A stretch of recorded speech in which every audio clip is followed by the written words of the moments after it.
So, really haven't been able to keep up with Paul Whitwick or WC21 or Adam Morgan or any of the other channels for ages because I've just been too busy doing some law stuff to do with as political rights and the right to petition. Basically, piecing the whole thing together, which I've successfully done, right? Got into the National Archives, got all of the old cases out, correlated them all with the House of Commons journals, and totally proved that the whole legal system exists and it hasn't actually been removed. It's just been completely forgotten about.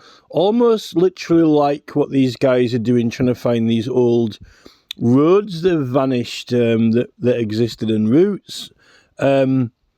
We've just basically had his rights snuck away from us when there's an entire legal court network there for it, which is supposed to be there, which hasn't been repealed, but is totally ignored. So I've been digging all out and getting AI to help me and really deep diving into data mining in the court records and things like that. That's why I've not been doing much for ancient sites at the moment, right? So now I want to do an update because I've actually been, I know loads of people are using AI now, and it's really important to kind of update because most of these people are only focusing on ancient sites like WC21 and Adam Morgan Ibbotson and Paul Whitwick, and also, you know, the channel that does Robert Langdon does, I think it's Robert Langdon. He does the, you know, like all the whole water systems and things like that, the prehistoric water systems, and Howard Crowhurst as well, right? Howard Crowhurst is doing, but he's doing all the Egyptian megaliths and all the ancient mathematics which existed, you know, in this megalithic culture, which was kind of like around the time, you know, getting towards, around the time, you know, when the Sahara dried up and you've got all these other Mediterranean cultures, and then, you know, the megalithic Stonehenge cultures and all these other different things, from, you know, before 5000 BC, I suppose, but, you know, before and around, and like how the whole Egyptian mathematics connects to those megalith builders, and there are sort of comparable mathematical models to compare to it, right? But I've been more interested in the ethnobotanical side of it as well, but kind of like piecing the whole model together. And I've just actually had some really cool revelations from the Gunderstrup Cauldron, right? Which I just kind of want to lay the whole model out now, right? If anyone's got enough time to listen to it. I know this is, but it's better if we start from the modern time now and then look at it retrospectively, right? So at the moment now, we've got that Professor David Nutt and that Robin Carhart, who are both professors in psychopharmacology, right? And neurochemistry and all that area. Now, the psilocybin, right, you know, which is found in the Liberty Caps and magic mushrooms, right? The actual psilocybin has absolutely 100% got this ability to, it gets to this growth factor, right? I think it's 5-HTP or one of the receptors, right, that we've got, psilocybin and certain serotonin can activate it, and it actually is the substance which activates growth, right? And development, neural growth and development, and that is fact now. So it's not pretend. And also, like, you gradually build up a tolerance to the psychedelic side effects anyway over time. So this is a substance which actually is now scientifically 100% proved for neural development and growth. Now, the current modern scientists are actually working on currently patenting drugs that do the same but don't have the psychedelic side effects. So they're wanting, there were loads and loads of pharmaceuticals that you could design which are similar but don't have the psychedelic side effect, right? And they're wanting to patent them so they can make money out of selling them, right? For whether it's for medicine or nootropics, right? Which is kind of like performance enhancing substances. Now, this is the thing: psilocybin is still illegal, but it's natural, and we know that from the Nigerian Tesili art in Africa. We know that the early humans were using it, right, because of that Tesili art in the desert, right, which is when it was the humid period, right. We know that for absolute certainty from the iconography. Now, the current status is illegal, but I've been researching a lot of the words and terminology from the Egyptians and Romans and Greeks and ancient Britain language, and all getting AI to help me go through all of the writings that are there and correlate it all together. And there was absolutely definitely a trade for exotic substances, right, and usage of them, particularly for psychedelic experiences and things like that. But we know that it's actually for evolution and development, right, and neural growth. So that is a important property and usage of something. Now, the problem is that the Sahara dried up, didn't it, right? Now, modern science has proved that something has actually got a use and that is useful, that clearly, and it also had a dual use as a religious purpose. Now, we know that in Britain, we've got a really good supply area of that in the higher hilly areas like the Pennines, Dartmoor, North Yorkshire moors and things like that. And our area happens to have these ancient site and bases there, which are exactly in and around the places where you can get it from, right? Now, I think that there was a supply. I think that there was a demand and supply for the esoteric spiritual organisations, but all around the whole Celtic world. The findings, right? This is where we're sort of going to get into some other areas as well now, right? Look, if you read the Samuel Johnson's dictionary, right, he's got like an account of opium, right, and it actually got supplied in these cakes, right, and they were mixed with honey to preserve them. He got that account from a book in 1700, right? I think it was, I don't know if it was he called John Smith? It was called John something, right? I've got it in my chat thing, but I've been going through quite a lot, so I can't remember every single thing. But I've got the general, I know that, obviously I remember the general model, right? So this book, it was exactly in 1700, and he did an extensive detailed book on the opium preparation and trade. They actually had a proper import company, right? And they're getting it in from Thebes, right, is one of the main suppliers. And that's halfway down the Nile network, right, from Egypt. So that's quite far away from where that plant originates from, right? In really spread to another country. They were growing, making and supplying opium in Egypt, and they were preserving it with honey and all sorts and shipping out in these cakes, and they've been doing it the whole time, right? And, they had names for it. They've got names for it, Gaul and Rosh, in the Bible, and not a lot of people don't actually know those terms. In fact, they did actually use it on the crucifixion victims as well, when they were putting the nails through their hands and things like that. It's actually documented and recorded if you search for it properly, right? And I always thought there was a connection to that, but there actually is. And in the medieval crusades, it's hard to find out when you're reading about it unless you know the words and terminology for it, but it's actually, there's one word called Gaul, Gall, and then Rosh, right? So the things like that, these exotic substances have been really important trade exports. Now, for example, even back in the 1700s, right, when they were getting those cakes in and there was a certain shipping company dealing with it, you had a royal charter actually. When you got those cakes, you couldn't, the pharmaceutical companies couldn't just use them straight away because it's got like a resin in it which is poisonous to the stomach, so they had to separate it all. We're using alcohol to get the opium out of it, right, and get the poisonous resin out of it and separate it, right, and that's how they did it.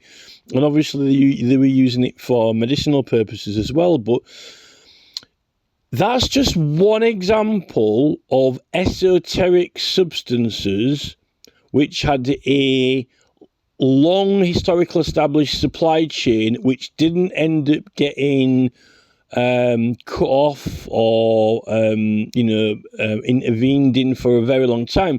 It's not like opium's illegal now, right? And you only get it through chemists or pharmaceutical companies. But in the 1700s and through all the whole medieval period, and clearly going back the whole time, you've actually got this thing, right? You got this. Where's this come from? Oh, it comes from plants. It's a narcotic substance, and it gets exported from other countries, and they were using it for all kinds of things, like supposedly for armies, for healing wounds when they've been in combat, or even some people say using it for warfare, right? Now it's from that angle when I've started to get interested in other things like this ibogaine, iboga. Now, the thing about ibogaine is this, right? It really is the original psychedelic. It's still used by those Bwiti tribes in Central Africa, right? But there's another thing about that. It's not just like a psychedelic can use for visions and their religion and spiritual initiations, right? There's a really important thing about that iboga root, which I didn't know, and that is that if they don't just use it for religious and spiritual initiations and experience in the religion, that particular plant, if you chew it like licorice, it's actually got a completely, totally different use, which is totally different from a psychedelic experience and a religion. And that is actually for hunting and stamina, because that iboga root, when they chew it, and this is not, when we say the word stimulant, we want to be careful here, right? Because it's not like sort of amphetamine stimulant or cocaine or some sort of recreational drug stimulant, right? That ibogaine, when you chew it, it was made use of, I think it was from the 1920s, 1930s to the 1960s, right? Which is through the war period. Now, they made a drug, I think it was called lamberine, right? Now, this lamberine was an actual pharmaceutical that you could buy, but it was one of the group of drugs that they were abusing and using in the Tour de France. So, like, you might have heard stories about in the Tour de France, this is like, before drugs got all banned and made illegal, they were actually using heroin in the Tour de France because the cyclists were injecting it into the legs and taking it, and they were winning. It was actually enhancing the performance, and they were like, people were winning the Tour de France with it. I mean, it ended up giving them ill effects later on, but for the stamina and endurance, they were outcompeting other people who didn't have the extra benefit of it, right? Now, I didn't know that lamberine, which is from that iboga, is one of the other drugs that they were also using besides injecting heroin into the legs, right? Now, the effects of this lamberine, which comes from that iboga, are actually quite significant when you understand them, because it actually gives you this, your muscles and legs, this enhanced stamina. So you literally can walk or run for hours and hours and not feel like exhausted. So, like if you like run circles around the park and then you're really tired and you end up in a deep breath and you're like sort of crouching over your legs and you're out of breath, right? Or your legs feel tired, the burn, it actually takes all that away. So you actually literally feel like you're a Terminator robot or a machine effectively, and you can just like march and march and march without getting tired.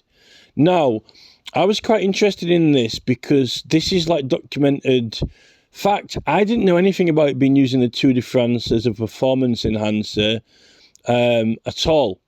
Now, this is where it gets really, really, really interesting, right? Because like on that Gunderstrup Cauldron, right, when you start using AI and you start getting it to correlate and piece everything together, the whole model, the whole history, right, of the old world. Now, on that cauldron, it was made just after around the time that Carthage got levelled. Like Carthage on the north of Africa, it was a huge trading outpost, an empire, right? That Hannibal, because he actually attacked Rome. Hannibal actually went on that campaign to attack Rome. Now, that Hannibal and Carthage, they actually had control of all the trade routes. Now, that Gunderstrup Cauldron depicts all of the ancient trade routes around the old world. That's why it's like a circular cauldron, and it's got all the plates going around it to depict all the different scenes of all the different extents of that Latin culture. And it's got the lions and tigers and the jungle tribes on it, on the cauldron, as part of the trade route. And now this is the thing.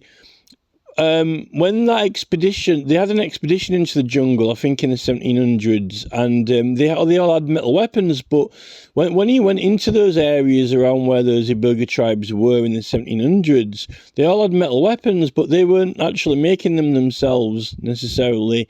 They were getting them imported. So they got trade routes, and they get all those tribes in the jungles in Africa. They were part of the trade network. Right, so you've got import and export. So they're exporting a lot of the plants and exotic substances as part of the trade route exports with all the metalwork and things like that. And then you've got the gold, remember. Those areas of Africa which aren't very far at all away from where, the Iberga cults are on those trade. They join together the same trade routes, right? Is really important because, that gold, was going to Egypt and Carthage and all over the place, right? It was one of the main supplies of gold of the old empire. Now, this is where it gets really interesting because, if we go back in time to, where the Tsili art is and the Tsili art culture, and you think you've got all these cultures spread all the way through the middle of Africa, but then it suddenly starts to dry up, and this is where you've got like the Tsili shaman with the mushrooms, but you've also got the Iberga connection. They're both connected together at that point, but when the African Sahara dries up, it separates them, and then you've got the early Egyptian dynasties. They've got the Ibogaine pictured on some of the temples, and it's not mandrake. It definitely is that, because it's an elongated orange fruit. It is not mandrake. It's perfectly round like a snooker ball, right? So there's some misinterpretation going on that, right? The Egyptians were using that iboga in their rituals because they've got it pictured on there, and that's before the desert had fully finished drying up, when they got the trade routes and it was growing a bit further out. Now, where I got interested in it was when it comes to the Roman conquest. Now, they were all kicking off around that whole Carthage thing and Hannibal, right? That's what caused the Roman Empire to get annoyed as well. But that Carthage and, in Morocco, they were important active trade routes for the culture on the Gunderstrup Cauldron. absolutely, for not only gold but training, because this is like, in the late Iron Age and things like that. They're training metal weapons, gold, and exotic substances, right? And Carthage is and Morocco are massive trade centres, right? Now, when the Roman Empire ended up kicking off and starting to take over, that's when that Gundestrup cauldron actually got made, right? And it's ironic because it's actually got the soldiers marching on it, and you've got all these like wooden vine branch imagery with plants growing off it, which looks very much like roots, like branches and root bark, which is what the iboga is. Now, this is where I started to get really, really interested and start doing some research into it. And you might pass this off as one of the candles, crystal incense theories, but I don't think it is. I think this is like important to point out now, right? Those Roman forts, they had like a Roman fort. There was 3 Roman forts, and I think like they're some of the most well preserved Roman forts that there are now, because they're out in like literally in the desert, and they're isolated, and they haven't had many people going there, so they're just like derelict Roman forts, and they're very well preserved, but they're like, some people say what they're doing there. Well, those Roman forts are right on those trade routes, so that they're actually the gatehouses to those ancient trade routes, right? For like your gold and your exotic substances and your metal going out to the people who can trade it with, who've got things that you want, like ivory and all kinds of things like that. It was a very active trade routes system, right, to do with that culture that is on the Gundestrup cauldron, which is really important. Now, the Roman forts, why would you build forts there? Because there's no threat at all, is there, really? I mean, they're not going to get attacked by, a couple of nomads out in the desert at all. So you don't really need a fort there for protection. They were most definitely for trade. Now, this is where I got really interested in, what was going on with the Roman army? How was it so successful? I've got a theory, and this is the theory that, you're welcome to debunk it, right? But we've been calculating this out on logistics and, whether it's possible or not. We're not saying that there was like some, huge kind of like operation or something like that, but it's highly worth looking into, let's say that those iboga roots, like you literally can chew them like licorice, or you can even preserve it in honey, right?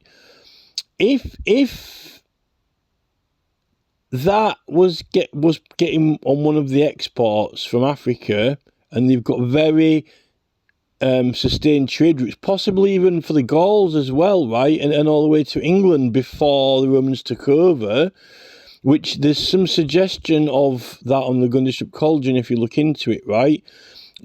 I think that we had an esoteric export substance, right? Specialized in a slightly similar way to how. What would the supply network be? Well, I'm pretty sure that like the general model for it would have worked something like how they're doing with the opium, right? They're growing it, they're harvesting it, they're making those cakes, and it's like a valued, desirable export, but it's a specialist desirable export at the time it was, right? So it was going to all the elites or just for medicine or whatever, but it's a substance which is collected from plants and, has a trade value. They only had a limited amount of what they could export, but, they were growing, we know they were growing the poppies in Thebes and in other places. So I'm pretty sure that, I'm absolutely certain that because of the religions at the time, and we know that psilocybin's got a value for growth factor, and we know that it actually does work on that, why wouldn't they know that themselves or have an intuition for it, right? And now that modern chemists even want to actually market it as a nootropic. They want to market it as a nootropic, and they want to take the hallucinogen effect out of it, so it only does the growth factor and neuroplasticity effects without being a religious sacrament, right? That's what the scientists are trying to patent now. They're trying to patent it, right? So I'm pretty sure that because we got a good supply, but it's mainly seasonal, I'm pretty sure that we had some sort of setup going on. Possibly could have been including some of the hill forts because they're trade centres. And I don't know how they did the collecting of it and harvesting of it and the storage of it. I'm not sure, because there's hardly anything left of that now. What evidence have we got? What trace have we got? We don't even know what the religion was called, right? Well, we've got the pictures on the cauldron. We've got the plant ethnobotanical designs on there around the religious experience, and we've got the records of the Romans actually acknowledging that they had it, right, and the substances. So we know, and then we've got an account of Caesar saying, exporting those things which effeminate the mind, right? So we know they got them. But there were other things going around as well, not just like you got the opium coming from one country. I'm pretty sure that we had our export, and it was like a very specialist niche to the spiritual leaders, right? And then on these gold trading routes coming up to these where they ended up putting the Roman forts exactly on there, you've got the things like the Iboga, right? But they had other names for it, right? Which the Romans were using different names for these things, but they were recording the effects of them, like stimulants, which could make people march literally for hours and days without feeling exhausted. Now, I'm starting to wonder now if the Romans had those forts at Morocco and at Carthage, etc., which were actually to police those trade routes coming out of Africa for the gold and for the exotic substances. I'm quite sure that Iboga would have been on the list, right? And I'm starting to wonder, did the Roman army, or at least some elite legions or leaders, actually use that to somehow for the stamina of the army? Because it's actually quite an important thing, this. It's very, very, very well documented now when you start looking into it. That lamberine product, you could take that and it literally made you be able to walk and not get tired, and do loads of manual labour and not get tired. If you could take control of a trading network which was millennia old and very, very well documented and known, right? And you had even Hannibal was one of the main kind of monopolists on that whole thing, and he had a lot of battle and issue and war problems with the Romans before they kicked off and took over France and England, right? If the Romans strategically could say, hey, look, because they'd got this war strategy with their whole fighting deployment and their whole war plan and strategy, they got the weapons made, they got everything organised.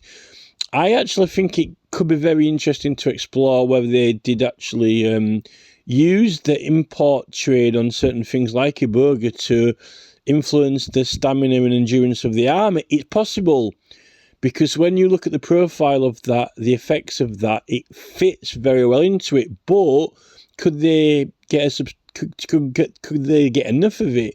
Well, it depends how much you want, and if it's going to be going to the all of the legions, or just to the elites, or only going to be used as what you call special reserve, if for when they go into fighting, right? If it was if they weren't using it all the time for marching or all the time for building roads, if it was like a special reserve that would have if they were going to go into a fight and they would never get tired, it would make sense how they could have an advantage over, for example, the Celts or something. Now, from what I can gather, I think that the Latin culture and the Celts, the Gauls, were well in on this trade network before the Romans. But what happened when Carthage got levelled is that the Romans took over the trade routes.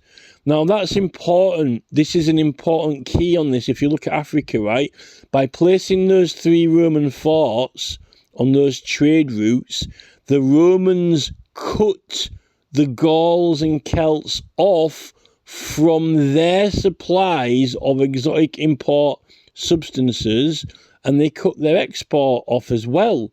So this is when you've got the Romans, through their campaign through France. When you look at the Guldenstub Cauldron, which is just before as that happened, it shows the flow and usage of these esoteric plants and substances freely flowing. But when you get the Romans taking over Gaul and France, they're cutting the supplies off, right? So that was quite an important revelation, because if the Romans were managing to get a significant or a substantial supply, even only as a special reserve, right, for limited or special units, right, and they blocked off the supply of their opposition getting it, right, who might have been, if you're interested in religious plants and substances, you're going to be interested in the religious plants and substances of other cultures and trade with them, right? And if that supply gets cut off, then you're snookered, so to say. So I think that could be important. I'm not suggesting that the Romans were, chewing these licorice sticks of iboga all day, or getting the honey all day, like just to fuel their walking, their piston leg walking. But that's effectively what it does. I think that if they were getting it or using it, it was something to do with part of the strategic tactics of it, when to use it, or, and balancing out what the supply is. But it's got a role to play in that, as well as, the whole gold supply and everything, the Roman Empire. But it seems to, when you say, what does this thing do? That's what it actually does. It was actually perfect for a marching army. But the thing is, I started to think back, like way before Carthage, when you start rewinding back to, go back to Sicily before the desert dries up, right?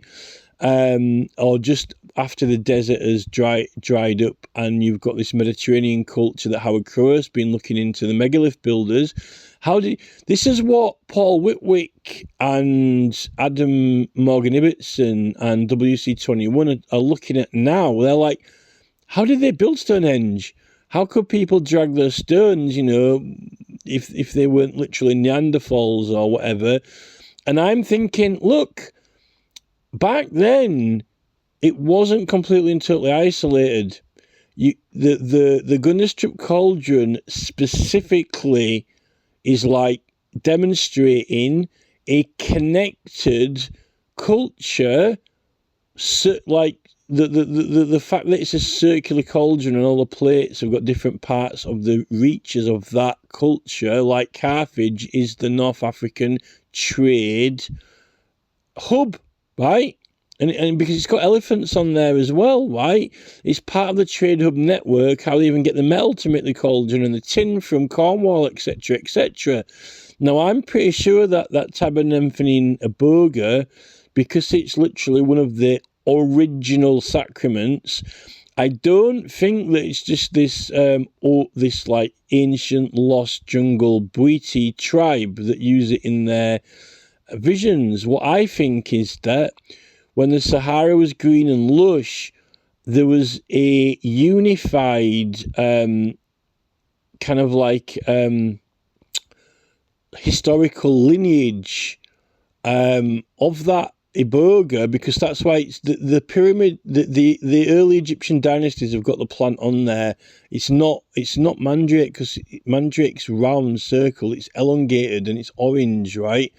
And they would have made use of it in the spiritual, but it's not just for in the spiritual rituals, but at low doses, it's an exceptionally potent stimulant, but not it's not a recreational stimulant. It's actually highly productive for work.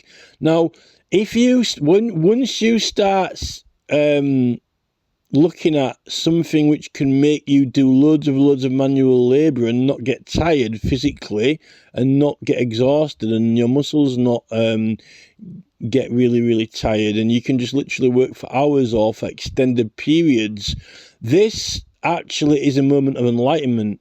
Because like Howard Carruthers doing all this thing to do with, how did they build these megaliths and how did they drag the stones and how could they do all that, something like that could actually help you do the building, right?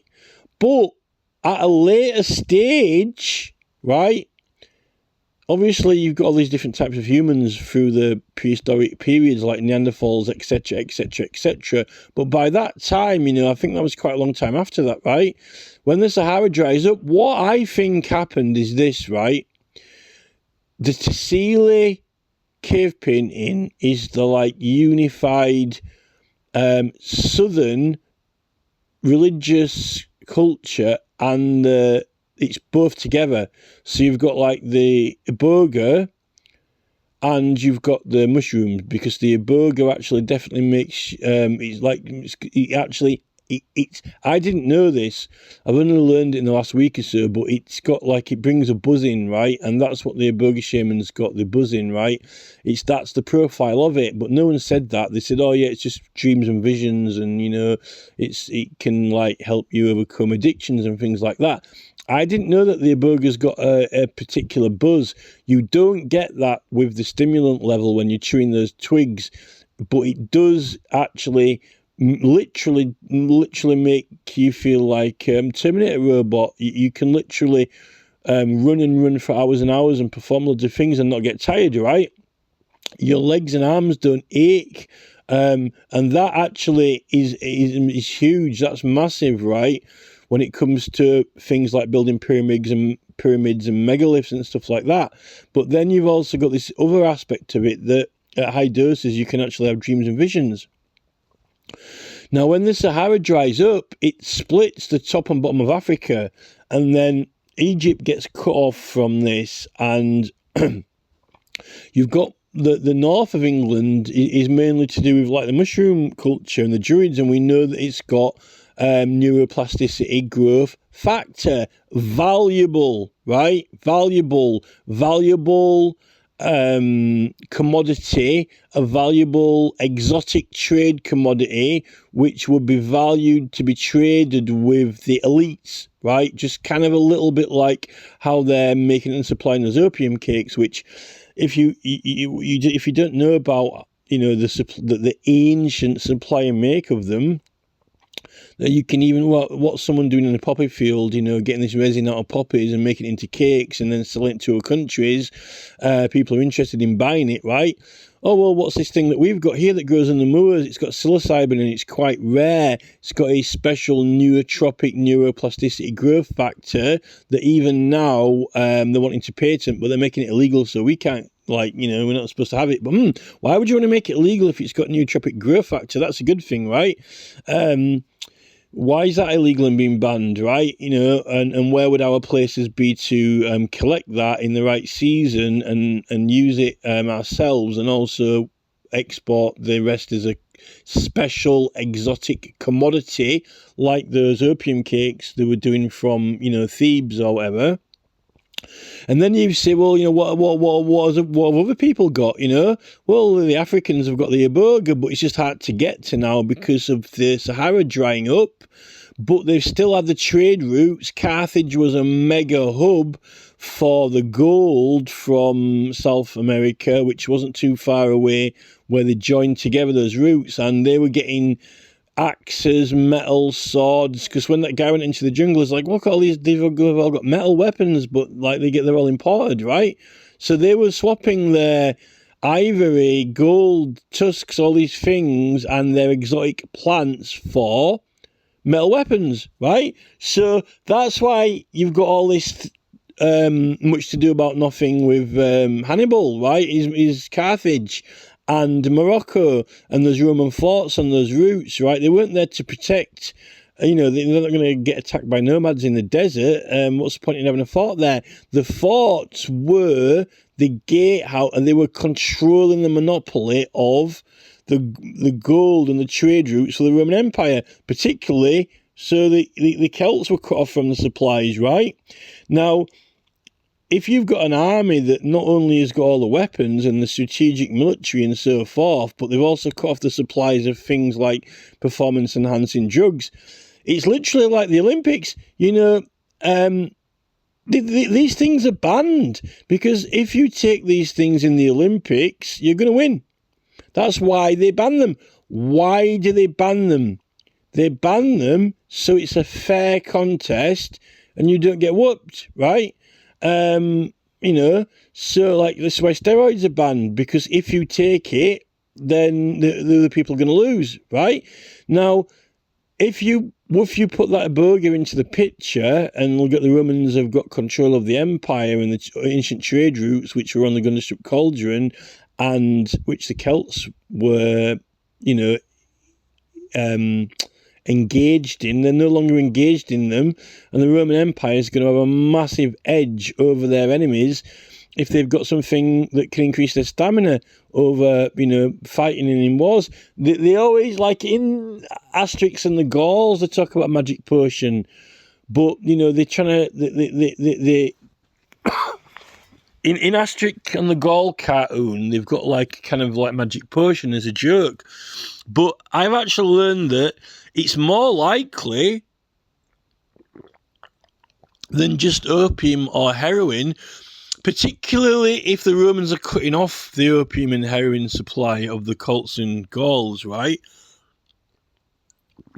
If the Roman army have got all the supply, if they cut off the supply of all the opium cakes, right, which also gives people confidence for short amount of time as well, but also takes away the pain of injuries if you get injured, right?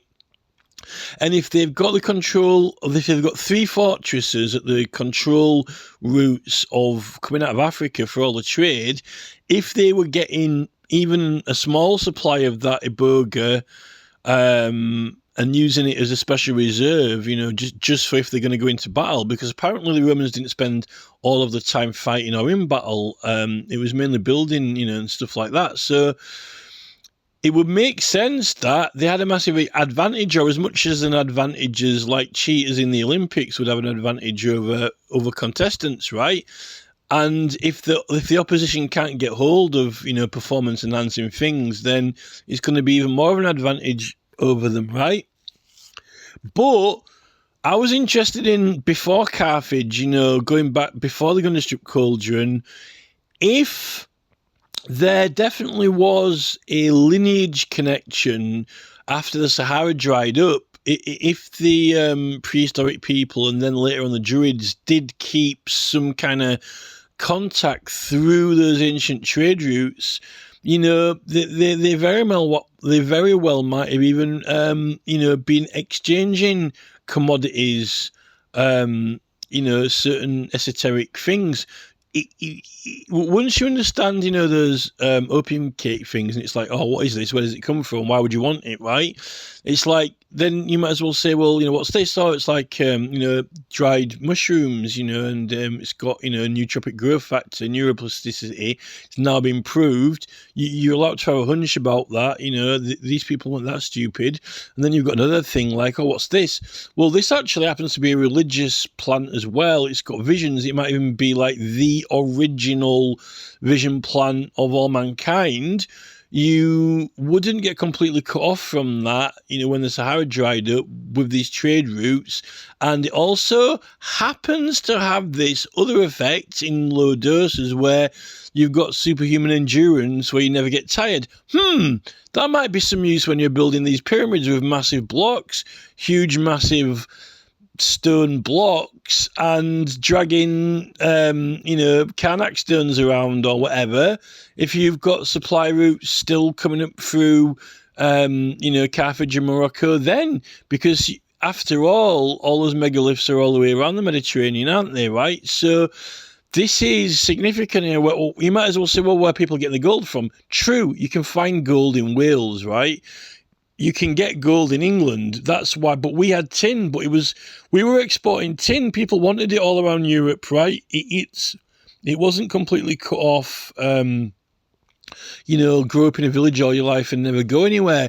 There were these trade routes and there were these commodities, and why aren't they there anymore? Well, it's kind of like when we look at, and this is when we're getting into looking at these hill forts, right? Because at the moment, these hill forts just look like there's nothing there. It's just like, an abandoned, mound. But these were busy, active hubs with occupation. It's just like looking at those old abandoned Roman forts. Now, if you go out into, the desert to one of those forts, there's nothing there. There's just the wind blowing. There's just sand and this like stone walls. All right, there were some of the most well preserved, but they were operational. It's just like the old trade routes in England and the old pathways and the old roads, they just get overgrown and abandoned. When the Roman Empire pulled out of England and when Rome fell, all these trade routes and commodities and things like that just gradually faded, and the nature comes back, grows over, and just becomes forgotten. Once the Roman Empire had actually pretty much won and taken over, or got to the point where they built Hadrian's Wall, and they were still trying to get into the last bits of Scotland, but then the Roman Empire kind of fell away. This is when those trade routes kind of just like slowly, gradually vanish. And there was, through the Sahara, those oases was getting more and more arid. There are other ways to get there now, like on ships sailing round, and actually proper roads to drive on. But those ancient trade routes existed through the desert and are well documented and well known, particularly the supply for gold and the exchanging weapons for things like ivory and all that. It ties in. And there are these documents of like the Romans taking itineraries of all their stocks, and they've got like these large stock of certain plant substances and things like that, alongside when they're tallying up their gold and things like that, right? So a lot of the records don't survive. Not all of them survive. And some of the things like Caesar was very much about, it's highly political, and he notes that the Druids didn't write down any of their knowledge or pass it on or tell anyone about it, right? But there are certain things that you can find out and gather when you start looking through all the text, and if you get AI to read it for you, there's a lot to read. You get to just go through it all and scan it, and it's actually pulling up all the alternative names for the things and finding out when they're referencing things like any performance enhancing, because they didn't call them stimulants, right? But they've got records of these things like that, enable you to perform, work or exhaustive things for hours on end. It's all there actually when you actually start looking for it and typing it in. So I thought I'd kind of update. I'm not saying that, okay, the Romans only managed to take over because, they managed to get control of certain commodities and, like almost like cheating in the Olympics or whatever. But I'm just saying that is one of the I think that's a legitimate contributing factor to one of the things and the whole strategy and the kind of, they really wanted to religiously remove the Druids and politically as well. But ironically, I think they were making use out of commodities themselves. They were making use out of it. Is one of the things that was part of the mission, the Roman machine. If you think about it, you could, if you have got something like that iboga, which or your people are making use out of intelligently, it depends what you want to do. If you want to build loads of megalithic structures and temples, right, you can do that. It's going to help you do it. right? Or you could say, right, well, actually, this would be quite useful instead to build a Roman army, and we could actually use it like cheating in the Olympics to beat our enemies if we end up in a fight on the way, right? And if our enemies can't get hold of, any performance-enhancing drugs, then we're going to have an advantage over them. I think that actually there's definitely something in that. But the thing is, those psilocybin mushrooms are really important because it's proved now in the lab that they work on the neuroplasticity growth factor, and very few things do. And they're illegal at the moment, but pharmaceuticals are wanting to make a synthetic version and sell it, right? Why would we need to give them money and buy it off them when you can just go pick it and grow it yourself, right? And what I'm interested in now is, okay, it was important and it was religious as well, and we don't have any written record of it, and there must have been some organised setup for seasonal harvesting and export. And I think that it's very likely that some of these places, like our hill forts, if they're in an area where it's readily available, would be ideal trading stations for that, right? And I think that we were exporting it to the elites, to the esoteric elites, in a very similar way to how they're knocking out those opium cakes, but that ended up continuing into the into the 1700s. I don't think it was banned until the late 1800s. It was made illegal, but that was being used in England. We were getting those imported in all the way up till the late 1800s. It's just a type of specialist import-export material that continued. And I think definitely they would have done that with the Ibogaine as well. And I think that it probably was something. I think the Romans adopted it. I think they made use of it. And I think that it tied in with the African trade route, so the ivory trade, and those three Roman forts. And I think the Romans were making use out of it. And I think when the Roman Empire fell, and that's probably when it fell off, and then people weren't interested in it again until explorers went back into the jungle in the 1700s and started redocumenting it in those tribes and kind of rediscovering it, and the stimulant aspect of it. And then it was marketed as actual lamberine through the 1930s to 1960, through our war period, in fact. Actually, it was marketed as a performance enhancer, and before all those drugs were banned, they were using it as performance enhancing drugs in the Tour de France and stuff like that. It's a cheap thing. You can outcompete other athletes using it, and they were doing.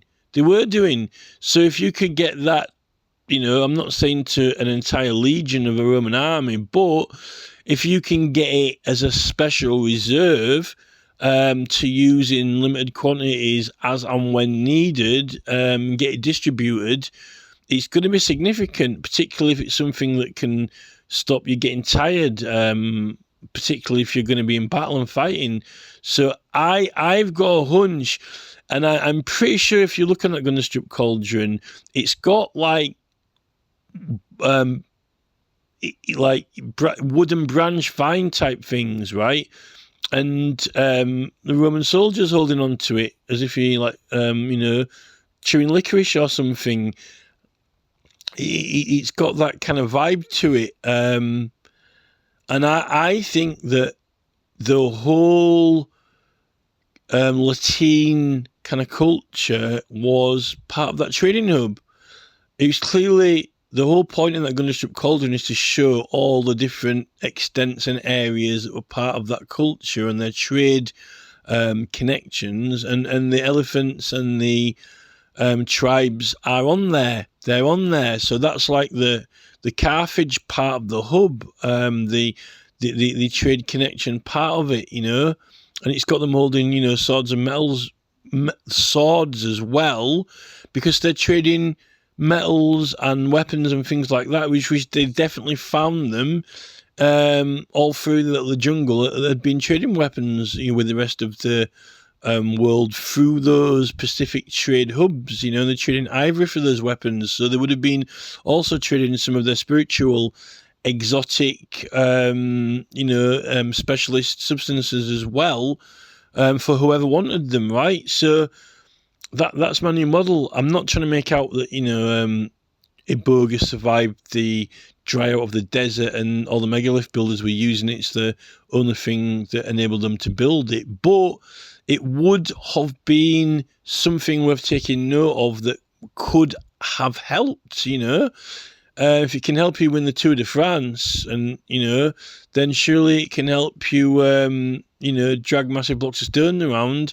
And we know that the Egyptians definitely have got some pictures of it, as well, in the early dynasties. So I think that Ibogaine actually played a lot more of a role, and it just got forgotten about and then rediscovered in the 1700s when on the jungle expeditions. It was a rediscovery of it. I think there's evidence with the Egyptians, and definitely on the Gunnership Cauldron, that it was, I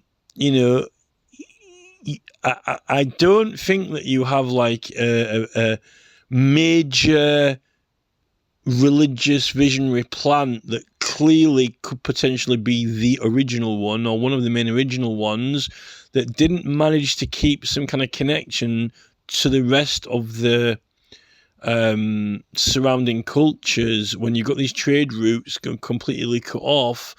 And I think that it definitely tied in to the Gunderstrup Cauldron culture and managed to keep connected to it in a similar way to as, those opium. I mean, because we're in England, we how do you get those? Where do they come from, right? Or someone's importing them in. Who would want it? It's an exotic substance, but apparently if you eat it, your stomach starts curdling unless you prepare it properly, right? So the opium cake things are just a little example of how a exotic or specialist elite commodity is exported to another country like England, and how it gets there in the 1700s or even 1600s or even medieval period.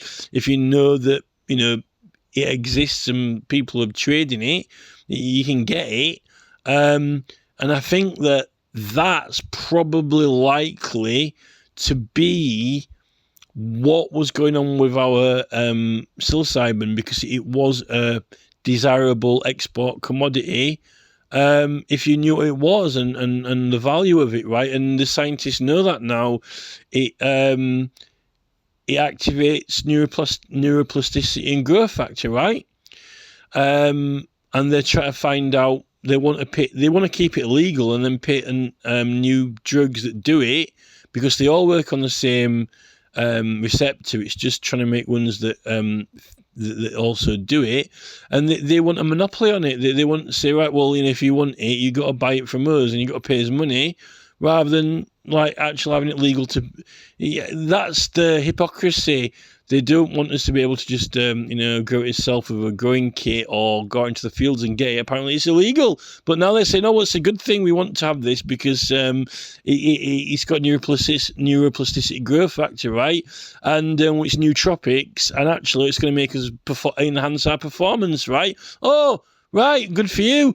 And apparently they've already got other performance enhancing drugs have been making use out of Silicon Valley, and Jeff Bezos and all these people, how they've been cheating and making all these billions by making use of all these nootropics that they've been knocking out in Silicon Valley drugs, and making them really clear and no brain fog and clever. And they've just ended up running rings around us and whooping us, making themselves into billionaires. And you can't even send a letter now on special delivery without paying 10 quid, ripping us off basically. and now they're forcing digital ID on us. AI is like, the only way we can beat them now is using AI, and then they end up surveilling us in his like Big Brother watch, Well, we're being whooped and abused by these people who take power, and it's just like the Romans, I think that they probably made use out of it. I'm not saying that they all had a jar of honey to dip into whenever they wanted, because we've worked out that it probably would have been unlikely that, because that plant only grows in specific areas, right? There wouldn't have been enough to supply the entire Roman army, but they would have been able to trade and get enough as a special reserve to use, maybe just for the battle. There would have been enough to just use if they needed it to go into battle, because they weren't fighting all the time, right?